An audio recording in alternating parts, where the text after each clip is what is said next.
तर डिजिटल विश्वामध्ये मुलांच्या संरक्षणासाठी महासंकल्प संवाद आयोजित केलेला आहे। राष्ट्रीय मोहिमेचं महाराष्ट्र नेतृत्व करणारे मुलांसाठी डिजिटल सुरक्षा अधिक बळकट करण्याचा प्रयत्न असणारे अलीकडच्या लहान वयातच स्मार्टफोन आणि ऑनलाईन प्लॅटफॉर्मचा वापर करण्याचं प्रमाण वाढत चाललंय। यामुळे पालक आणि तज्ञ वाढत्या ऑनलाईन धोक्यांविषयी चिंता व्यक्त करतायत।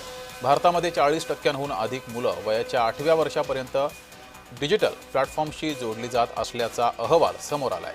या पार्श्वभूमीवर या कार्यक्रमाचं आयोजन केलं होतं।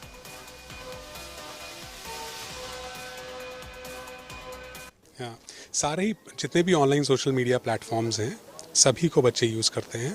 प्राइमरली वीडियो एप्लीकेशंस जितने भी हैं उन पे ज़्यादा उनका ज़ोर रहता है। बच्चे ज़्यादा सीखना चाहते हैं वीडियो से, और जितने भी रील्स हैं चाहे वो किसी भी प्लेटफॉर्म पे हो, सबसे ज़्यादा कंजम्पशन वीडियोस का ही होता है।